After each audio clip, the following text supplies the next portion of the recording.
السلام عليكم اعزائي المشاهدات، اعزائي المشاهدين، مرحبا بكم في حلقه جديده من قناه وصفات الاحلام. اليوم ان شاء الله ساقدم لكم طريقه تغسيل القرع الاحمر لتزيين اطباق الدجاج او اللحوم سواء المناسبات او في البيت ايضا بنكهه البرتقال. تابعوا معي المقادير وطريقه التحضير. بسم الله. بالنسبه للمقادير، هذه القرع ساحتاج الى كيلوغرام من القرع الاحمر المبخر، وسأحتاج إلى 100 غرام من السكر، ملعقة صغيرة من القرفة، ملعقتين كبيرتين من عصير البرتقال يمكن تعويضهم ماء الزهر الممتاز، ملعقتين كبيرتين من زيت المائدة.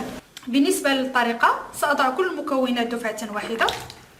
أضع أولا القرع، سكر، بالنسبة للسكر فهو حسب الذوق، نسبة الحلاوة حسب الذوق، والقرفة، عصير البرتقال وزيت المائدة كما ذكرت يمكن تعويضه بماء الزهر. أحرك وأضعهم على نار خفيفة. أحرك القرع هكذا بهذه الطريقة حتى تنسجم جميع المكونات.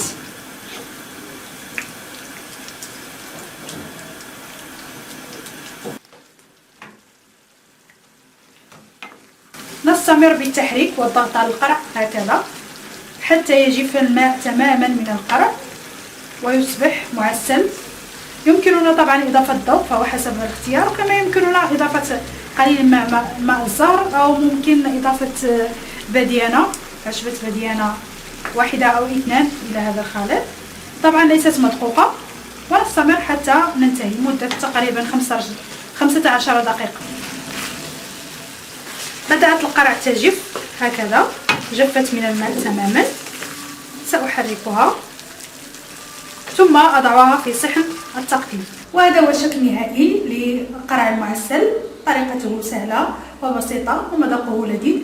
إلا عجبكم الفيديو ديروا لايك للفيديو، بارطاجيو مع الاصدقاء ديالكم، تابوناو في لاشين، وما تنساوش تشتركوا في الصفحة ديالنا في الفيسبوك. السلام عليكم.